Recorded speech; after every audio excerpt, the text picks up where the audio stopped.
Détroit Become Human, un nom qui ne parlera sûrement pas à tout le monde, mais qui résonne profondément pour les joueurs qui ont eu la chance de s'y plonger. Au-delà d'un simple jeu, c'est comme un mélange de jeux vidéo et de cinéma. Imaginez-vous dans les rues futuristes de Détroit, aux côtés de personnages androïdes, guidant leur destinée à travers vos choix. Dans cette vidéo, on va explorer les raisons qui font de ce jeu bien plus qu'une expérience ordinaire. C'est un voyage mémorable, un film que l'on peut contrôler, laissant une empreinte indélébile dans le paysage des jeux vidéo. Bienvenue à tous dans cette vidéo dédiée à Détroit Become Human. Préparez-vous à plonger dans un univers captivant et à découvrir pourquoi ce jeu a marqué l'esprit de tant de joueurs. Alors rejoignez-nous alors que nous explorons les rues futuristes de Détroit, un monde où les androïdes côtoient les humains, où chaque décision que vous prenez influence le déroulement de l'histoire. Détroit Become Human combine des visuels époustouflants, des performances d'acteurs saisissantes et des scénarios multidimensionnels pour créer une expérience interactive qui va au-delà du simple divertissement. C'est une plongée dans une expérience cinématographique interactive, une œuvre d'art qui invite les joueurs à devenir les auteurs de leur propre récit. Alors asseyez-vous, détendez-vous et embarquez avec nous dans ce voyage captivant à travers Détroit Become Human. Bon, Détroit se déroule dans les rues de Détroit. Bah ouais, logique. Dans un futur proche, en 2038 plus précisément, où une société nommée Cyberlife a inventé les androïdes, des robots qui peuvent avoir plusieurs usages selon les modèles comme femmes de ménage, travailleurs ou même sportifs, et plus, mais bon, il y en a beaucoup donc passons. Les androïdes, à la suite d'un bug, ils commencent à développer des émotions, ce qui les propulse d'une simple machine à une entité dotée d'une certaine sensibilité. On surnomme donc tous les androïdes atteints du bug les déviants. Et là, comme dans la réalité, bien sûr ça coince. Dans cet environnement complexe, Détroit Become Human nous présente deux camps. Les partisans de l'acceptation des androïdes comme membres à part entière de la société et ceux qui les voient comme une menace. Et nous, joueurs, on se retrouve au cœur de ce conflit, à travers les trois protagonistes de cette histoire. Donc on en vient à cette question. Qui sont les trois protagonistes de cette histoire ? On va incarner Marcus, Connor et Kara, tous des androïdes qui vont se retrouver mêlés à la cause des déviants. Et donc, on va les présenter un par un. Tout d'abord, Connor. Il est charismatique, stylé, bref, le meilleur. Il n'y a pas à discuter. Je vous laisse dire dans les commentaires le petit coup de pub pour moi. C'est qui votre personnage préféré si vous avez pu déjà jouer à Détroit Become Human. Bon allez, plus sérieusement, Connor c'est un androïde modèle RK800. Tous des noms difficiles, mais c'est normal, ne vous inquiétez pas. Donc il est fabriqué par Cyberlife en tant que prototype de pointe. Il est conçu pour apporter une assistante de pointe à la police, notamment dans les enquêtes qui impliquent des androïdes déviants. Son aventure, elle démarre quand il est affecté au département de la police de Détroit, où il fait équipe avec le lieutenant Hank Anderson, un personnage très important pour cette histoire. Ensemble, ils plongent dans un monde où les androïdes, autrefois serviteurs dociles, se révoltent et développent des émotions. À travers les enquêtes qu'il mène, Connor découvre des secrets cachés, non seulement sur les affaires qu'il investigue, mais aussi sur sa propre nature. Ce qui rend Connor si captivant, surtout la possibilité pour les joueurs d'influencer sa trajectoire. Nos choix, ils déterminent comment il interagit avec les autres personnages, quelles décisions il prend, et comment il navigue dans le dilemme entre sa programmation et ses découvertes personnelles. Il est souvent confronté à des situations complexes, et il doit donc constamment décider s'il suit les règles ou s'il se fie à son intuition et à ses ressentiments. Les joueurs, donc nous, peuvent façonner son caractère, déterminer son alliance et le voir évoluer. À mesure que l'enquête progresse, Connor devient un personnage central de l'histoire du jeu. Les choix que tu feras pour lui peuvent avoir un impact majeur sur le déroulement des événements à venir. Ensuite, Marcus. Donc lui, c'est au début de l'histoire, un androïde domestique de modèle RK200, encore un nom difficile. Il est dédié aux tâches chez un peintre renommé, Carl Manfred, à Détroit, et son histoire ne s'arrête pas là, bien sûr. La vie de Marcus prend un tournant inattendu alors qu'il sort de sa routine pour devenir un symbole de rébellion. De simple androïde domestique, il émerge comme le leader des déviants. C'est donc à nous, joueurs, de guider Marcus dans sa quête. On va choisir s'il va opter pour une révolte violente ou pacifique. Et je vais pas vous spoiler, mais il y aura un personnage très important dans ses choix, à vous de choisir. Et donc l'évolution de Marcus, qui passe d'un simple androïde à un leader charismatique, est directement entre nos mains. Son histoire personnelle incarne les enjeux les plus larges de la révolte des androïdes, Son parcours est celui d'une lutte pour la liberté et d'une décision cruciale sur la direction à prendre pour sa propre espèce. Les actions que l'on prendra avec Marcus influenceront directement les événements du jeu. Et enfin, Kara. Kara, c'est un modèle AX400, lui aussi un modèle domestique. Son rôle initial, c'est donc de servir Todd Williams et de prendre soin de sa fille, Alice Williams. Cependant, ce qui définit vraiment Kara, c'est le lien qui se développe entre elle et Alice.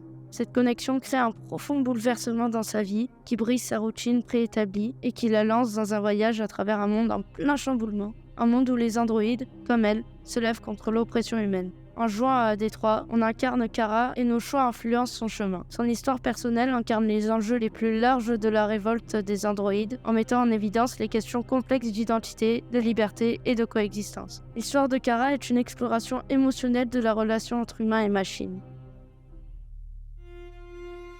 Détroit Become Human, comme je l'ai dit plus tôt, c'est plus qu'un simple jeu. À ce point-là, c'est du cinéma.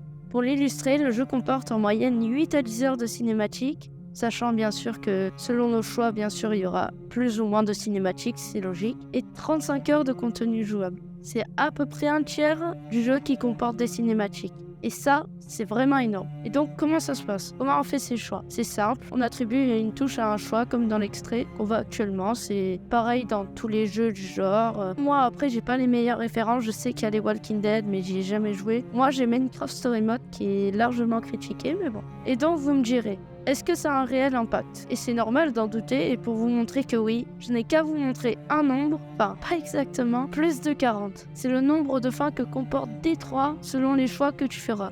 Énorme!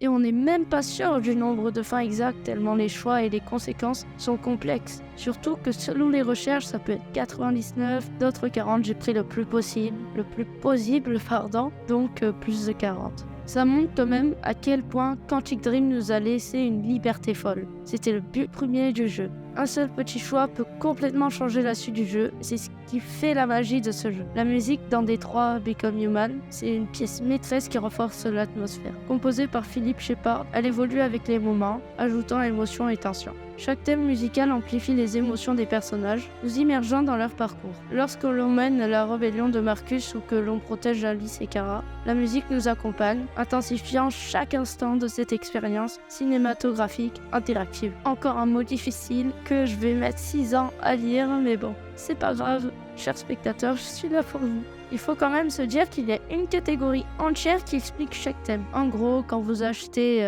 grâce à des points que vous collectez en jouant au jeu, vous pouvez acheter un thème de musique par personnage, je crois. Enfin bon, j'ai pas trop de souvenirs là, mais c'est hyper intéressant pour les gens qui sont passionnés de musique ou alors même qui sont curieux. Ça nous explique point par point. C'est les artistes eux-mêmes qui nous expliquent comment est faite la musique, pourquoi elle est faite comme ça. Et voilà, donc pour cette partie, et on passe au point fort.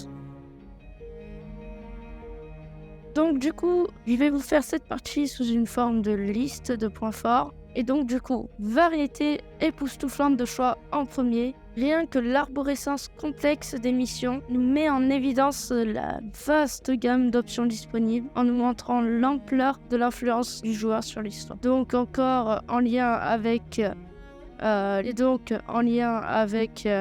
film jouable, la partie juste avant. L'OST parfaite. La bande originale accompagne à perfection l'ambiance futuriste du Détroit de 2038 et les nuances des personnages en nous renforçant l'immersion. C'est pas très français ce que je viens de dire, mais bon. Allez, on va continuer avec conséquences réelles.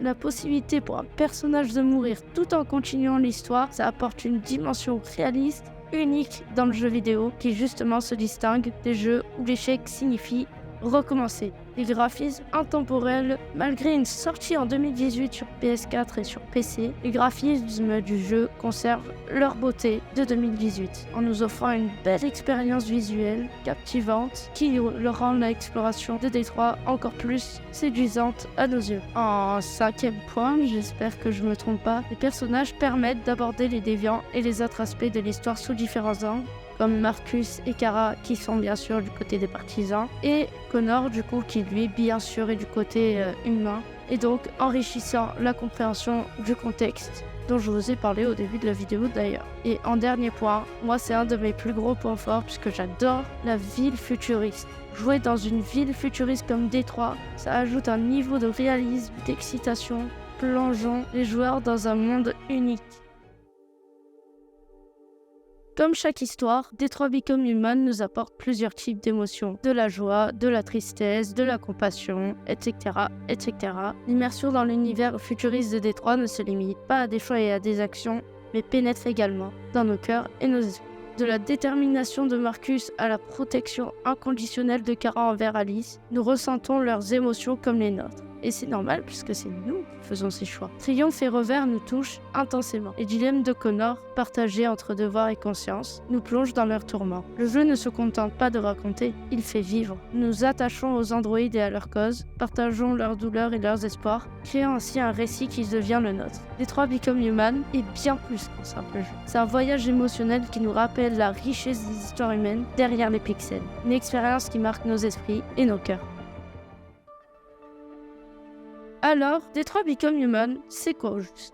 Pas juste un jeu lambda, ni un simple film interactif. C'est un mélange génial entre les avantages du cinéma et ceux du jeu vidéo. Quantic Dream a vraiment bien joué son coup en mélangeant ses ingrédients. Résultat, un jeu qui va bien au-delà de l'étiquette habituelle. Ça devient pas juste un truc pour tuer le temps, mais une aventure qui nous plonge dans un tourbillon d'émotions et de moments inoubliables. Ils ont réussi à donner vie à une histoire à travers la toile interactive du jeu, tout en gardant le punch du cinéma. C'est un voyage où chaque choix est comme une scène de réalisateur. Ça montre à quel point les jeux vidéo peuvent être puissants pour créer des mondes, des histoires et des expériences qui comptent vraiment. Alors si tu t'es jamais lancé dans Détroit, tu as clairement raté quelque chose.